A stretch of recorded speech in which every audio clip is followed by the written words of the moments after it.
Gracias. Continúa. Sí. Bueno, decía que el título se refiere a evaluar los impactos económicos del Tratado de Libre Comercio de América del Norte desde una perspectiva de análisis multirregional de insumo-producto. Este es un proyecto que no solamente me corresponde a mí, sino que han colaborado algunas otras personas, entre ellas Eduardo Moreno Reyes.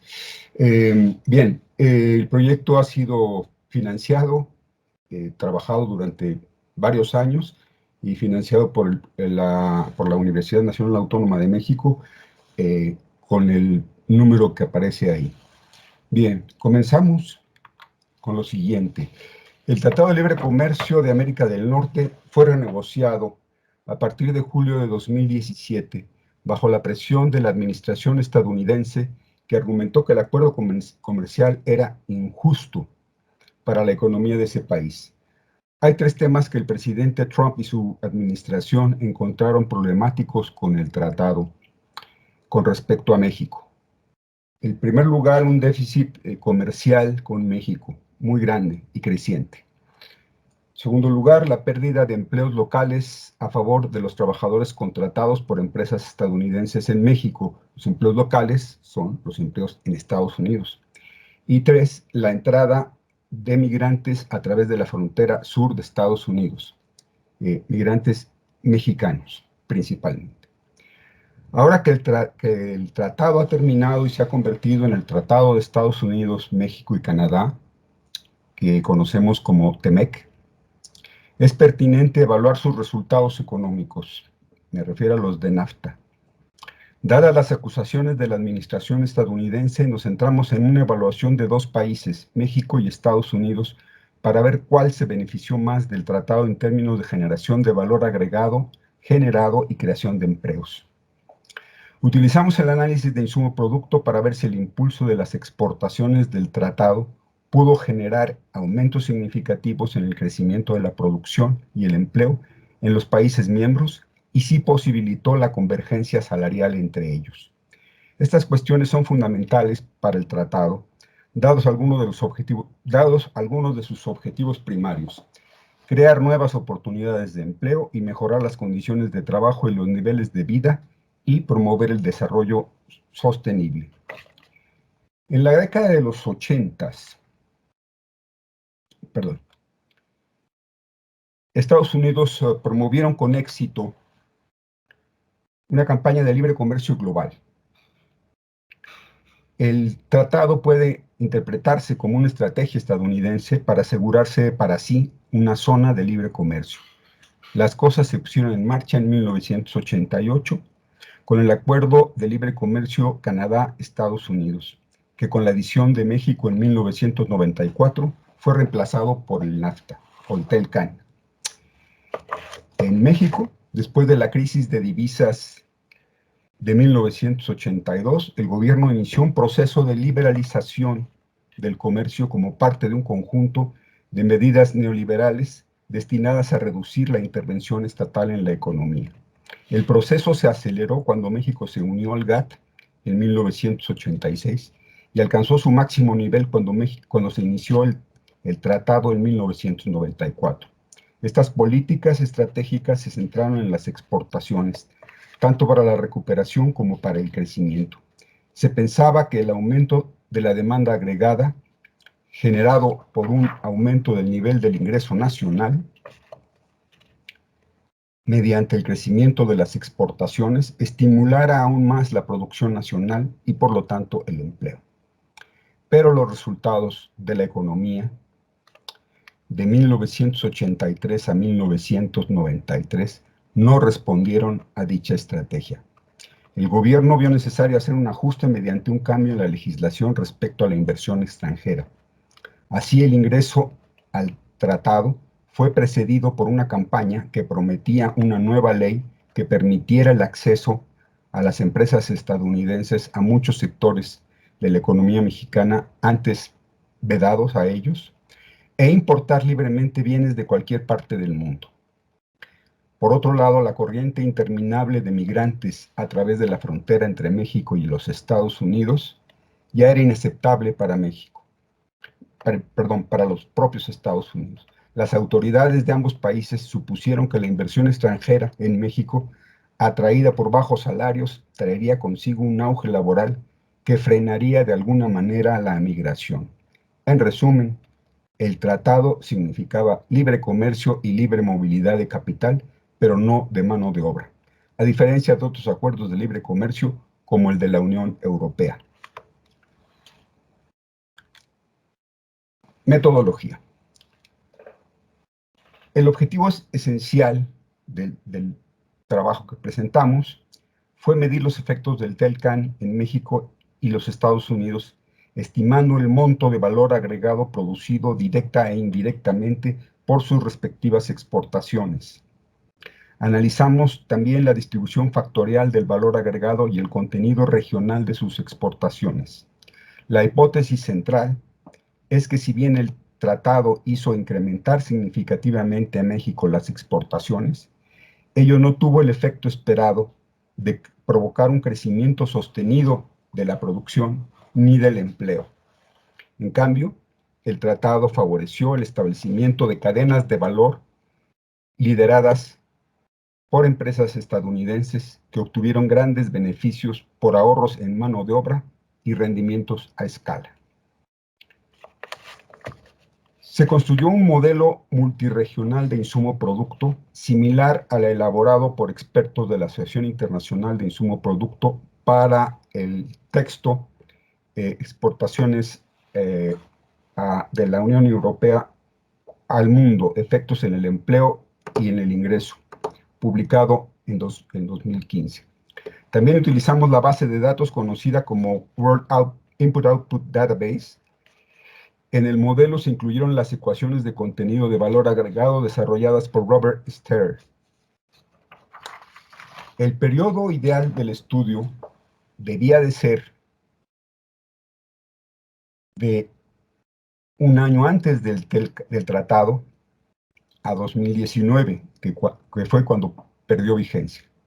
Pero la base de datos que ocupamos, la WIOT Release 2016, nos permitió solo cubrir el periodo de 2000 a 2014. Esta base de datos nos proporcionó matrices anuales de insumo-producto para 43 países y un grupo heterogéneo denominado Resto del Mundo. Estas matrices contienen 56 sectores productivos con datos en millones de dólares estadounidenses a precios corrientes.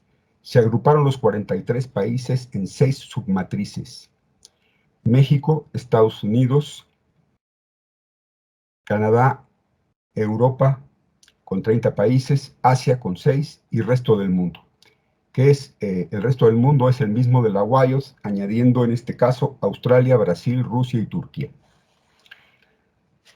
Ok, ese fue el modelo que seguimos. Empezamos el análisis de los resultados, viendo en general la participación relativa de las exportaciones mundiales. Como podemos ver, el tratado muestra una tendencia decreciente en su participación en las exportaciones mundiales. Es el primero en 2000 con el 29% y el último para 2014 con el 20% del total. Asia es la región que en cambio ha estado creciendo permanentemente desde 2001. Es la línea amarilla, Asia. Bien, en el cuadro que sigue,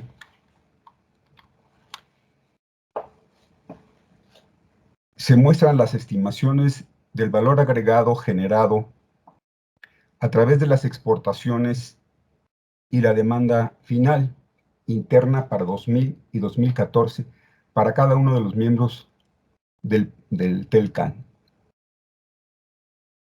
Un resultado importante de este análisis es que en 2014 el valor agregado generado a través de sus exportaciones y la demanda final interna para 2000 y 2014 para cada uno de los tres países,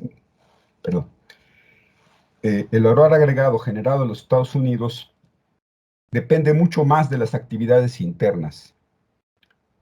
90.8%, que de las exportaciones, 8.2%. Otros países del tratado son un mercado terciario para la producción estadounidense, 1.6%, mientras que las exportaciones estadounidenses a naciones no pertenecientes al TELCAN fueron en segundo lugar 7.6%.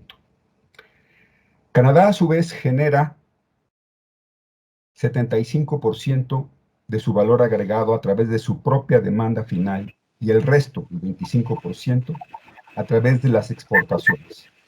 Aproximadamente la mitad de ellas, 13.6%, de las cuales son exportaciones a socios del TELCAN. Alrededor del 81% del valor agregado de México se genera a través de actividades internas y el resto de las exportaciones, la mayor parte, 13.5%, es a través de las exportaciones a los socios del TELCAN. Tanto para DAC como para México, Estados Unidos supera a otras regiones del mundo en cuanto a su tamaño de mercado. Bien, demanda final y empleo. En el cuadro 2 se muestran los resultados estimados de la mano de obra generada por las exportaciones y la demanda final interna en 2000 y 2014 para los países miembros del tratado. Una vez más, la demanda final nacional de Estados Unidos genera casi todos los puestos de trabajo en 2014, 92.8%. Las exportaciones produjeron 7.2%, 1.2% de las exportaciones al TELCAN. Es decir, es muy poco relevante las exportaciones para los Estados Unidos en la generación de empleo, el papel del sector externo. De 2000 a 2014, Canadá redujo la mano de obra generada por las exportaciones a los Estados Unidos en una cantidad significativa, 667,000 trabajadores, mientras que Estados Unidos redujeron su mano de obra generada a través de las exportaciones a México en 119,000 trabajadores. Canadá también generó más mano de obra a través de su demanda interna, 79% en 2014. La mano de obra generada por las exportaciones a países no pertenecientes al TELCAN aumentó 546,000 trabajadores, o 40% entre 2000 y 2014. En México, la mano de obra generada por la demanda final interna en 2014 fue del 84% de todos los empleos mexicanos. Las exportaciones generaron el resto, 16%. De ese total, 69% fue por las exportaciones a los Estados Unidos. De 2000 a 2014, la cantidad de mano de obra generada en la economía mexicana a través de las exportaciones a los Estados Unidos aumentó en 806,000 trabajadores, o 22%. La mano de obra total generada por las exportaciones a países no pertenecientes al TELCAN durante el periodo del estudio fue de 694,000 trabajadores, lo que representa un aumento del 90%. Comercio en el 2014 a través del tratado. Del cuadro 3 hay que destacar que la economía estadounidense registró un déficit comerciales con Canadá y con México en 2014, como se puede ver claramente en el cuadro. No obstante, el monto de las exportaciones estadounidenses a los países del TELCAN es mayor que el de las otras dos economías. En suma, la economía estadounidense tuvo un déficit comercial significativo con sus socios comerciales más cercanos, a pesar de dominarlos en el valor total de las exportaciones dentro de la región. Valor agregado y empleo producidos por el TELCAN. El cuadro 2, perdón, el cuadro 4, muestra los resultados estimados de la mano de obra generada. Perdón, me estoy equivocando.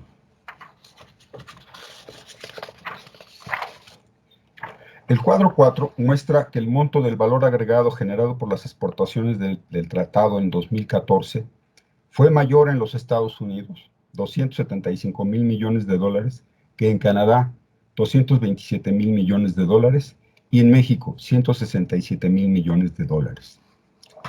Desde el comienzo hasta el final del periodo, el valor agregado de los Estados Unidos generado a través de las exportaciones del tratado fue el mayor, 41% del total en 2014.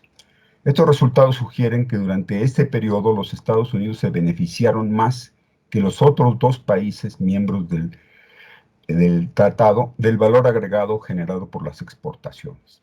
Paradójicamente, si vemos estas cifras país por país, en 2014 hubo mayor valor agregado generado por las exportaciones de México a los Estados Unidos, 155.300 millones de dólares, que el valor agregado generado por las exportaciones estadounidenses a México, 95.600 millones de dólares. Y algo similar ocurre en el caso de los Estados Unidos con Canadá.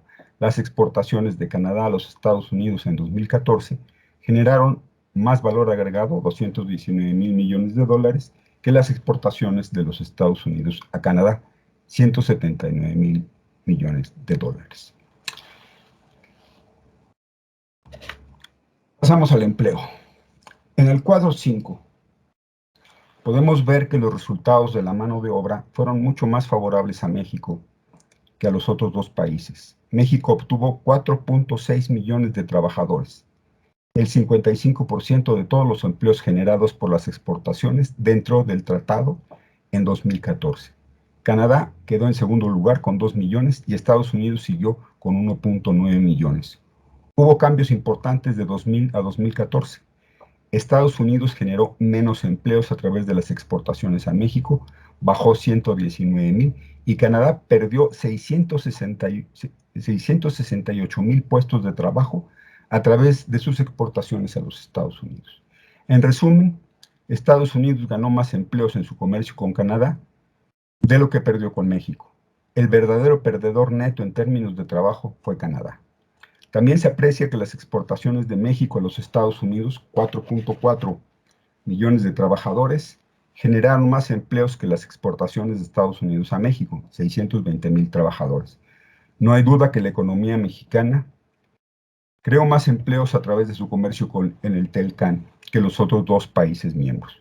Sin embargo, esta fue precisamente la razón de la firma del tratado en primer lugar, es decir, que las empresas estadounidenses y canadienses trasladarían algunas plantas a México para explotar los salarios más bajos en México, reduciendo así los costos y frenando la migración hacia el norte. Vamos a meter en otro tema un poquito diferente, que es el tema de la distribución del valor agregado. Desde el punto de vista de las cuentas nacionales, el Producto Interno Bruto por gastos tiene su equivalente o su dual en el valor agregado, es decir, el Producto Interno Bruto visto del lado de los ingresos, que incluye explícitamente como componentes a los factores de producción, mano de obra y capital. El cuadro 6 muestra los componentes de valor agregado en los Estados Unidos, México y Canadá en 2014 en millones de dólares estadounidenses, en términos generales. En la fabricación, bueno, aquí hay que decir algo. Este cuadro presenta los totales de las economías en dos sectores seleccionados para los Estados Unidos. La proporción de salarios en el valor agregado, 56%, es mayor que la de las ganancias de capital, 44%, aunque por un margen relativamente pequeño. En México, el porcentaje de la participación de las ganancias de capital del valor agregado es del 67%, el doble que la participación salarial, que es 33%. En Canadá, la proporción de los salarios en el valor agregado es 58%, dejando el 42% para el capital.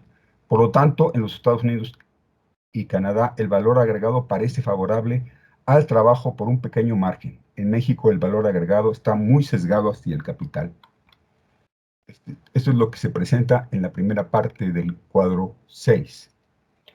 Eh, Proporcionalmente, pues, el capital es mejor retribuido en México que los salarios. Y en Estados Unidos y Canadá están más cercanos en términos porcentuales eh, las ganancias y los salarios como proporción del valor agregado.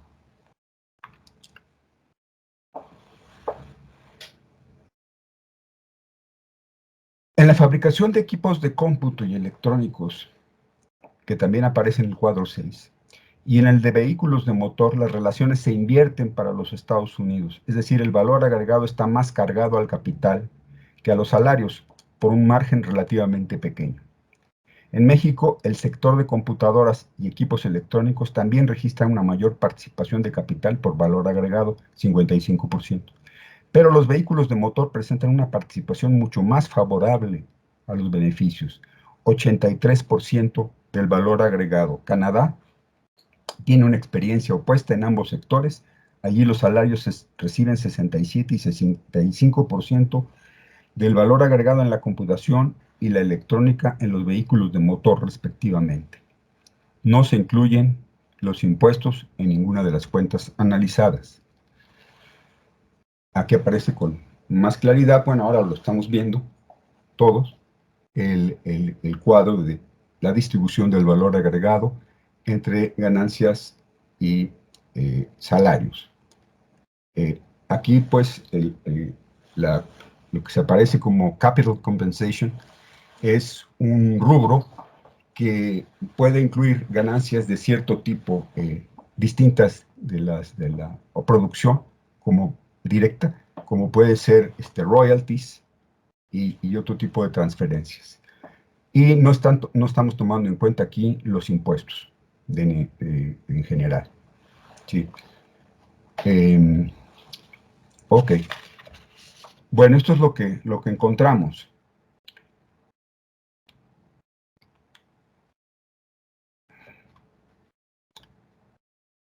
En general, los datos muestran que la rentabilidad en México es mucho mayor que en los otros dos países miembros del TELCAN, especialmente cuando se trata de la producción de vehículos motorizados.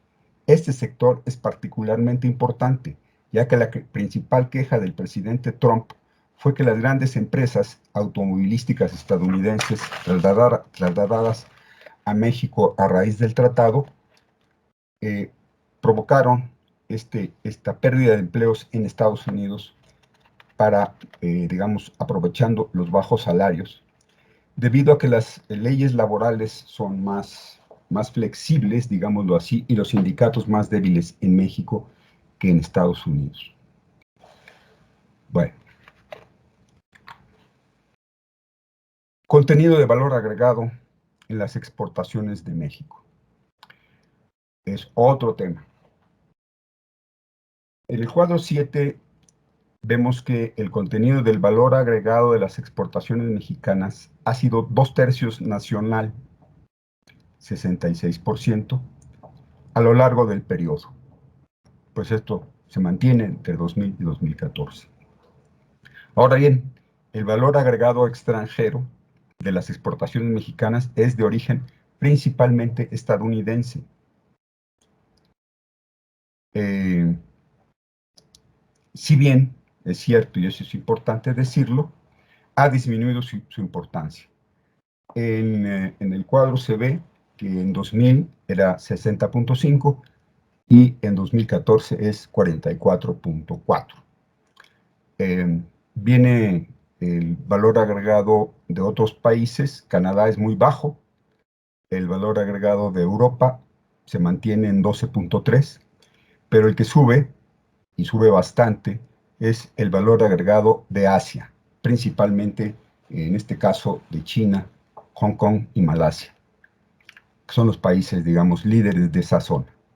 Y el resto del mundo también aumenta. En fin, el hecho es de que Estados Unidos no ha perdido el primer lugar en las cadenas de valor mexicanas, bueno, establecidas con México como proveedor de insumos, pero China está amenazando.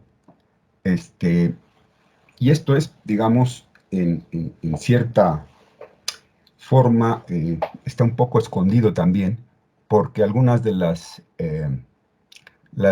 importaciones de insumos que supuestamente vienen de Estados Unidos, pues ya pasaron por Asia, o realmente están producidas en Asia, aunque lleven la etiqueta estadounidense. Bien.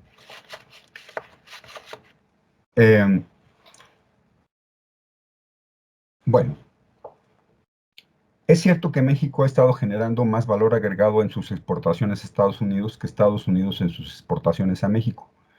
Aún así, si consideramos todas las exportaciones mexicanas, observamos que solo 2/3 de su contenido en valor agregado tienen un origen nacional y la mayor parte del contenido de valor agregado extranjero proviene de los Estados Unidos. Vamos a ver ahora el contenido de valor agregado en las exportaciones de los Estados Unidos. El cuadro 8 muestra que el porcentaje de valor agregado interno en las exportaciones estadounidenses fue superior al del valor agregado extranjero, manteniéndose en 90% manteniéndose entre 90 en 2000 y 88% en 2014. Aquí parece ser poca variación en la proporción del valor agregado extranjero en las exportaciones estadounidenses durante el periodo. El contenido de valor agregado interno ha sido mayor para las exportaciones estadounidenses que para sus equivalentes mexicanos. El contenido de valor agregado extranjero se estableció en México desde el comienzo del TELCAN. Las autoridades mexicanas cambiaron las normas de la inversión extranjera antes del CAN, precisamente por esta razón. Bien. Conclusiones. Me fui quizá demasiado a prisa, pero era la idea de no hacerlo demasiado largo. La primera, tratamos de medir utilizando una metodología que me parece es muy novedosa, que es el análisis multirregional. Los beneficios del TELCAN para determinar quién se benefició más. Si las exportaciones de un país produjeron más valor agregado en sus exportaciones a un mercado determinado que los demás, se benefició más en términos de valor agregado. Encontramos que los Estados Unidos generó más valor agregado en sus exportaciones al TELCAN que los otros dos países miembros combinados de 2000 a 2014. Cuando se trata de creación de empleo, la situación es diferente. No es el caso clásico, donde el comercio es libre y los factores son inmóviles. Si bien el comercio es de hecho libre con respecto a la mayoría de los bienes y los servicios dentro del tratado, los factores de producción no son totalmente libres. El capital pasó a plena movilidad entre los tres países, pero la mano de obra en dirección a Estados Unidos, al menos ha estado muy restringida por la ley. Ha ocurrido, pero es ilegal. El panorama real bajo el TELCAN ha sido las empresas estadounidenses, siempre con mejor tecnología que sus equivalentes mexicanos, salen a producir a México o en México, donde los salarios y los costos de transporte son más bajos. Esto les permite entregar mercancías, ya sean finales o intermedias, más baratas a sus mercados existentes. Dado que el mercado estadounidense es mayor que el de México, una cantidad sustancial de inversiones de Estados Unidos se ha volcado a los sectores exportadores de México. Los inversionistas estadounidenses en México no solo atienden su mercado interno, sino también venden los mismos bienes a otras regiones del mundo. Un fenómeno que México comparte con la India, China y otros países asiáticos. Visto de esta manera, al trasladar las operaciones a México, las empresas estadounidenses reducen sus costos, mejorando así su eficiencia productiva, a menudo a través del aumento de los rendimientos a escala. Esto parece producir más beneficios. Ejemplos claros de esto son la industria automotriz, la industria de componentes electrónicos y la minería, que no fue tratada en particular. En suma, es un hecho que los Estados Unidos no crearon más empleos que en México, exportando al TELCAN durante el periodo de estudio. En ese sentido, y desde la perspectiva del llamado interés nacional estadounidense, las quejas de la administración Trump sobre el TELCAN y su presión para renegociar parecen haber sido correctas, pero desde el punto de vista de capitalista efectivo, parece más bien que las empresas estadounidenses ubicadas dentro de los Estados Unidos o en el extranjero han sido los beneficiarios netos del libre comercio y el TELCAN. Dentro del área del TELCAN, estas empresas son los líderes de las cadenas de valor mundiales, explotando bajos salarios y costos de transporte para reducir los costos totales. Las corporaciones centrales estadounidenses de estas empresas reciben la parte importante del valor agregado, beneficios y regalías, que es un pedazo mayor que el del salario. En el caso de México, el cambio de las normas de la inversión extranjera directa y la liberalización comercial antes del TELCAN hicieron posible que las empresas estadounidenses desplazaran a las empresas locales y básicamente transformaran la economía de México en una maquiladora gigante.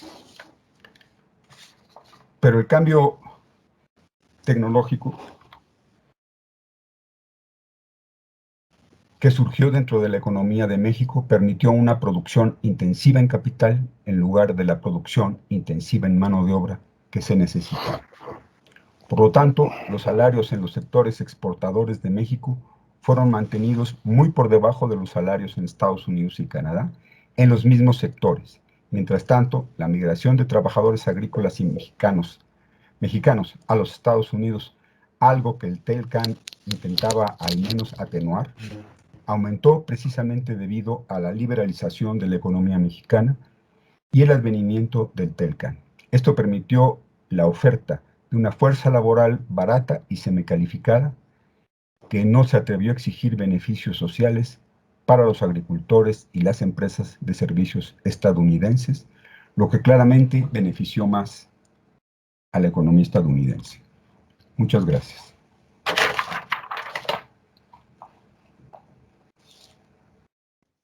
Muchas gracias, Pablo, Sí. por tu excelente presentación. Vamos a dar turno a las preguntas. Podéis levantar la mano, podemos usar el chat también para realizarle preguntas a Pablo y distintos intereses. Voy a poner el chat. Adelante, Sanjeev.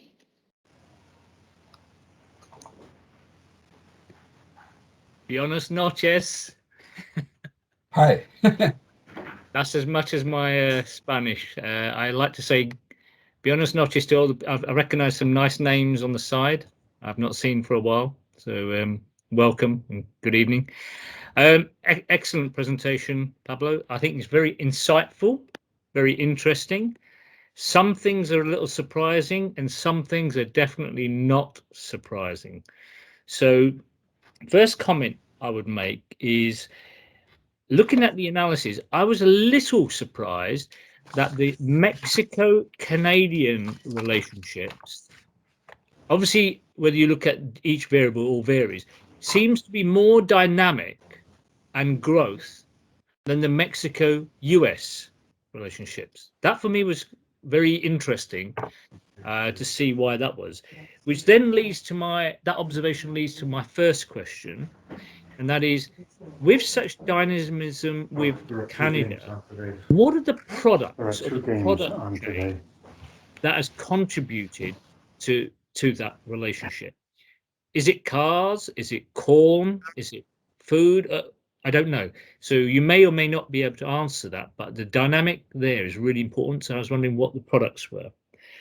The second question you may or may not be able to answer is, you need to check with Inigi. When the trade data is now put together under BPM 6 and SNA 2008. Do they factor in the change of economic ownership? So very quickly, a car or a fleet of cars can leave the US, come to Mexico, be sprayed, and then return to the US. In that situation, the only thing we record is the output of Mexico spraying service and the import into the US of that. The value of the car export from the US to Mexico and then the car from Mexico to US is not recorded because there's no change of economic ownership. The trade collectors will physically see the car and value it, but for balance of payments, that should not be there. It should only be the service that's provided. So my question there is, do you know if that's fully reflected? Because that can have a big impact on your numbers. So that's the second question. Third one, when Donald Trump said to China, we're not buying Chinese cars, etc., etc., what he didn't realize was China has a very strong relationship with Mexico, and Mexico has a very strong relationship on parts with America. So when he said to China, stop, he was actually affecting the US more than he was affecting China because of the chain. So my question is, in your analysis, in terms of the way forward, the third question, will you be doing analysis of Mexico-China links? And I think that could be very interesting, linked to the links with the US and Canada. And my final point, obviously the UK has made this bizarre decision to leave the EU. An awful decision. Single market, huge, freedom of people movement, money movement, capital, labour, etc. you've talked about. But there are very powerful laws that support that framework. But those laws do not seem to infringe the different countries' relationships, whereas the US relationship with Mexico seems to be quite restrictive. So are there any particular laws you think that should be reviewed and changed that will make for more of an equal partnership? And that's it from me. Back to you, Christina. Or a few questions.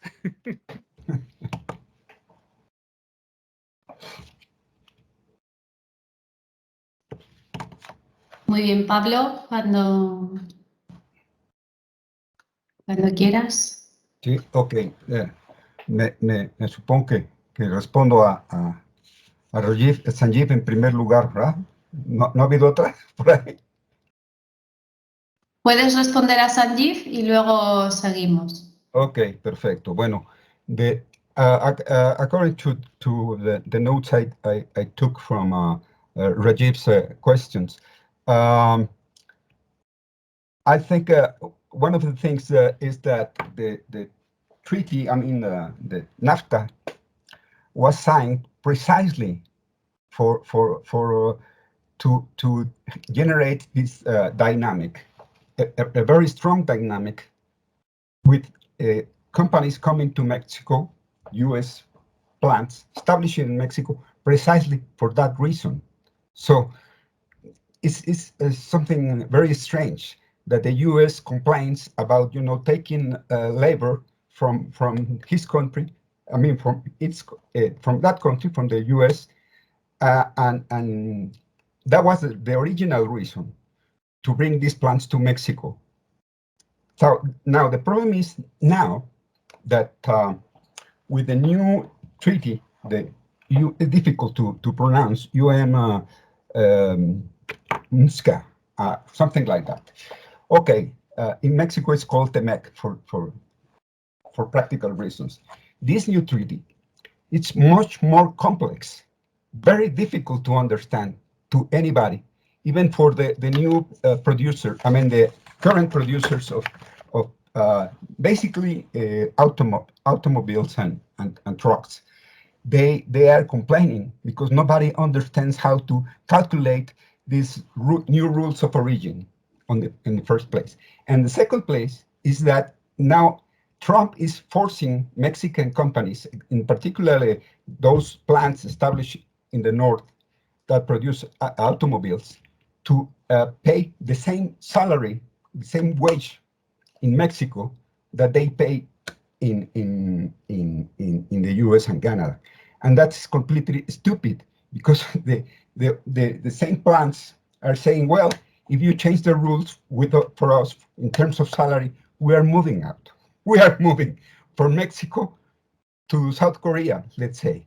So that's another consideration. So the treaty was completely wrongly understood by the Trump administration, and completely wrongly corrected by the same Trump administration.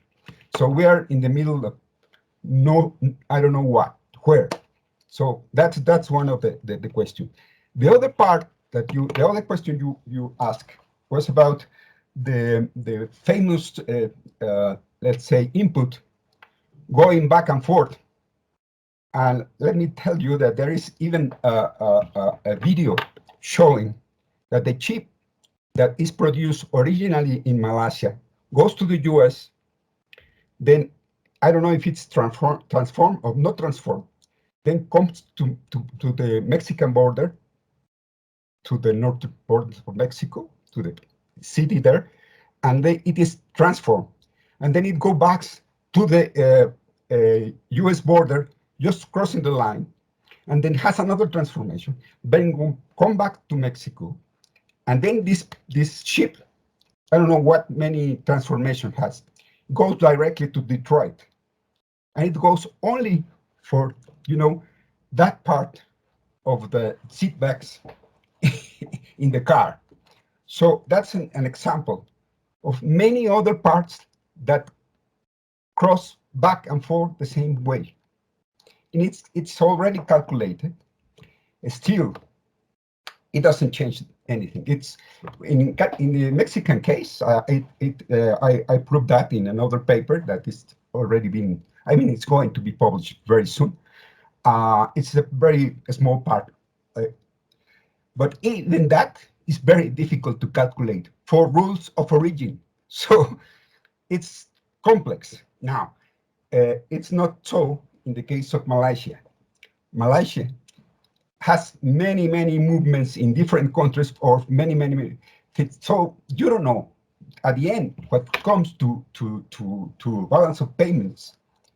It's simply the goes now in and out of money during a period, and that's what I think. Okay, well, with respect to China, your third question, yeah, it's important. Many people have told me that recommend me to study our relationship with China, and I think it's very important. Now we have many difficulties because we have input-output classification similar to the US and Canada, but with China it's another problem. So maybe we can use WIOS or many other alternative methodologies. Is that answering your questions, Sanjeev? Yeah. And my only one was your link with Canada. That looked like a really good, fruitful. Yeah. And are there different products that link Mexico and Canada to have that fruitful two-way relationship? Well, yeah, it's a very important relation in terms of mining, because Mexico has a lot of mines, say, run by a Canadian enterprise, but they have the same problem. They pay very low wages, and they treat very bad the work. That's particular. In general, we have a very good relationship with Canada, all in all. Okay, excellent. I can see Jeff is on the edge. Yeah. I've always been. Thank you very much, Sanjeev. Hey, Cristina, thank you. Thank you. Pablo, I apologize. The internet in downtown Chicago has just collapsed, so I'm connecting via my phone. So apologies if its quality is not bad. I just want to follow up a little bit on Sanjeev's question, because some work that we did with Joaquim Gallato and Nori Yamano using the OECD IO tables found exactly the same changes in structure that you had documented, namely that there'd been a massive substitution of value added from US to China. And I think what Sanjeev is suggesting, I think, is a really important issue, that we need to trace that much more carefully, because the value added is coming, but who owns the value added? And I think that is the really critical factor. But I think it does reflect this increasing fragmentation of production that has seen basically companies, US companies, exploit the agreement to just get up to the magic number so they qualify for a tax-free trade. But essentially, a lot of the intermediate inputs are now being sourced in Chinese companies that come into China and then end up in the US. So I think this dimension is kind of interesting. And if you look at, I can send you some of the work we did for East Asia. Exactly the same pattern happened over the period 2005 to 2015. So I think what this tells us is, for our input-output accounts, we need to pay a lot more attention to the documentation and the transfers of the value-added part of the system, and less fixation with the intermediates, because I think this is where all the changes are taking place, and particularly in terms of the impacts on income distribution, capital formation, income formation. This is where we need to go. So thanks again for this presentation. And I don't want to flatter him, but thank you, Sanjeev, for some very interesting questions. Thank you. Both. Thank you both. Thank you, all of you. There are more questions? Or, I would like as well to make some questions, Pablo. I would like to know if you have evaluated the type of jobs that are generated in Mexico, or the type of jobs that are generated in North America, in terms of the skills of if they are vulnerable jobs, or which type of these jobs are creating with this NAFTA trade. And at the same time, as a second question, maybe you can start an evaluation of the environmental impacts of this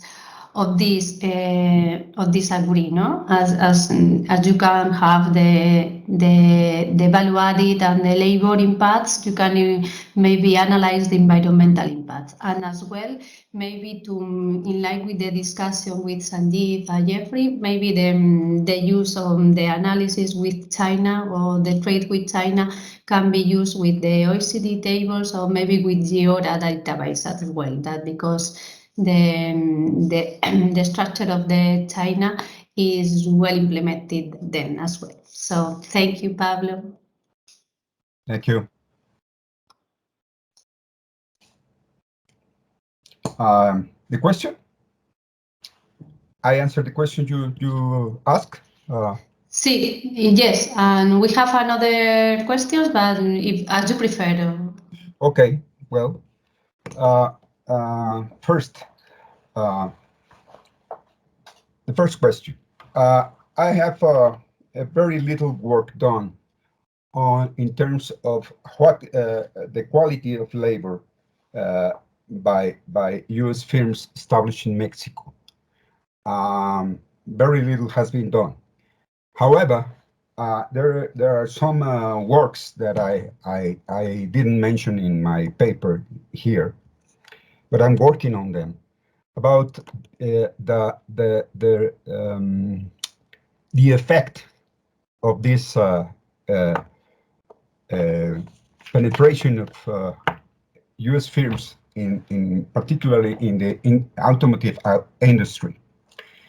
In fact, there are two types of jobs there, very clearly. One is related to, new style of production or new technology of production in those in automotive construction building, a building of automobiles and trucks.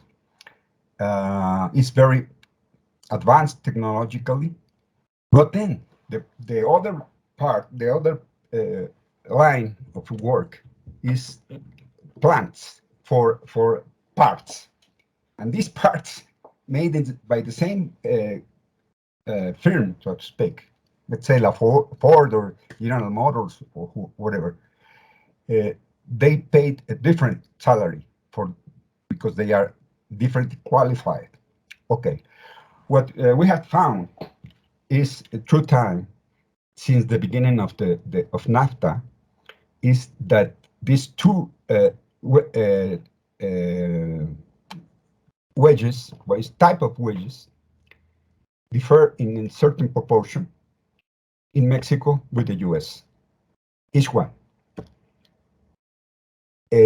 And this difference has remained when, the plants established in Mexico. The same is the same rate difference. Okay. Even though the general wage increased in Mexico due precisely to these new plants. But it doesn't mean that in these areas affect the rest of the country. Wages in general remain the same. So there is an inequality in Mexico. The people living in the northern areas where these plants are established, they have better wages. The rest of the country have the same wage. So worst, it didn't change the rate, the difference between US wages and Mexican wages in the same lines, either finishing the car or just in the auto parts plants. So that's what I can say at this point about wages, equality of wages. Also, the thing is that there is some simple jobs, let's say, that are used by private companies, US companies in Mexico, that it's not formal.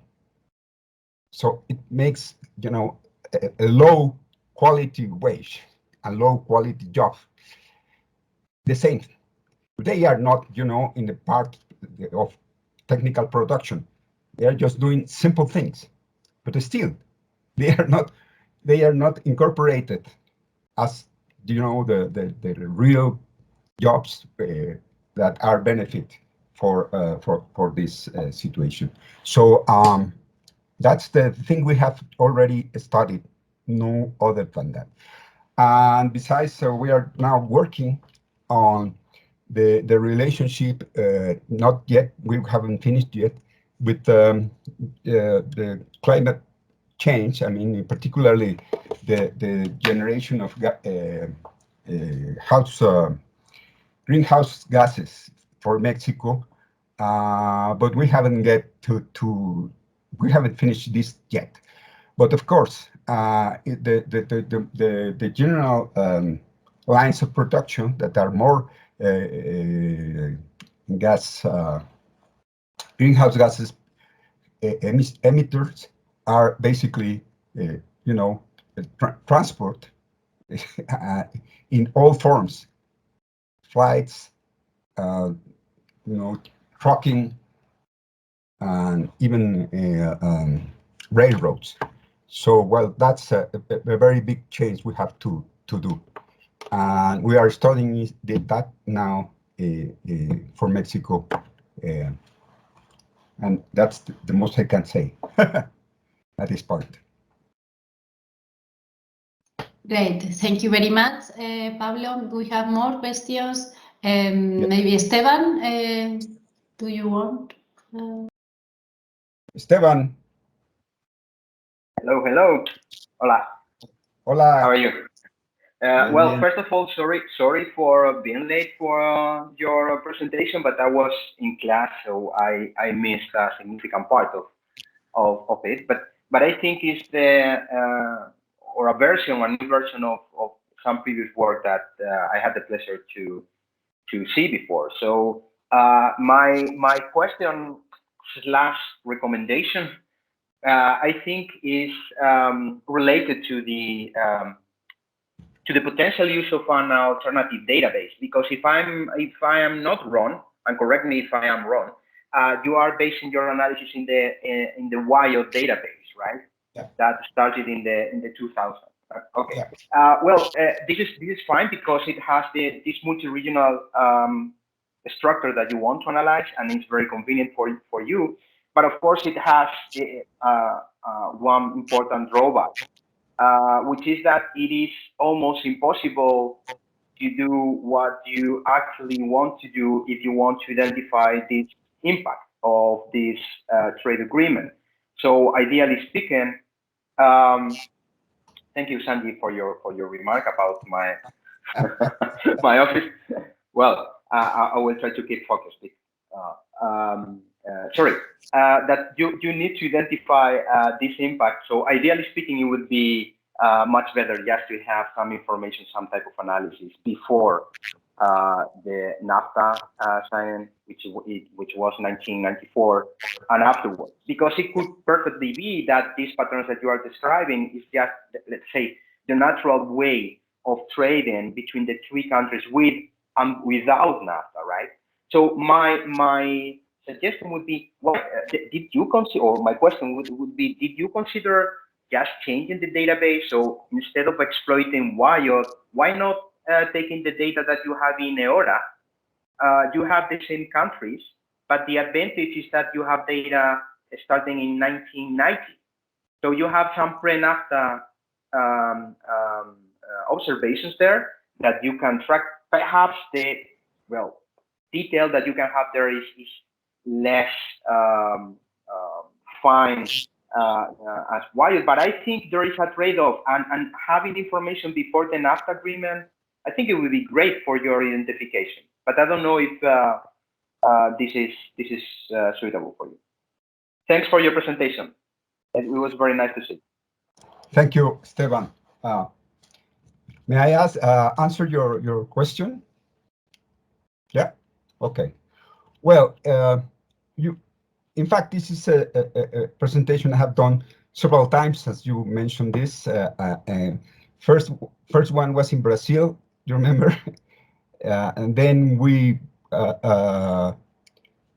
correct some problems in the paper, and then we presented that in Glasgow, and we have presented this paper in different journals, and they have corrected and corrected and corrected. Okay. Well, the reason I didn't use, I used only this period is because I concentrate my information from WIOD database release 16. Was it a decision I made, and I'm not sorry about that. But I wish I could compare a period before NAFTA and after NAFTA. I did that, but in a different paper with different database. Okay, I already published that that paper in Spanish, and if you want to see it, I can send to you, Esteban. It's in the Trimestre Económico, the journal. It's and the results are very striking. You will see, and we could later discuss it. But it's very interesting to have, you know, a vision previous NAFTA and a vision at the end of NAFTA. It's like completely, I mean, it's a long time. It's 25 years, but still, it's very interesting to observe this change, the picture, so to speak. Okay. We have some questions from Enrique. Thank you very much, Esteban and Pablo. And Enrique, you have the turn. Hi, thank you, Cristina. Thank you very much, Pablo, for this nice presentation. I think the topic is very relevant for many Latin American countries that are in the process of signing different trade agreements, etc. For example, Mercosur with the European Union, and some attempts to have this kind of deals with China, etc. So it sheds some light on very important topics. I wanted to take Christina's question about the quality of labor, and just to make a recommendation or a suggestion, if you don't mind, about this LA Claims database on labor skills that is publishing the Inter-American Development Bank and other institutions. So maybe you can use this data to say more about the quality of labor that this trade within NAFTA it's generating. And I think it's very important for Latin American countries because we know we had this huge problem of inequality. So maybe international trade is making this inequality worse. We don't know. So maybe you can put this kind of information in your analysis. So that was my idea. Thank you very much. Thank you, Enrique.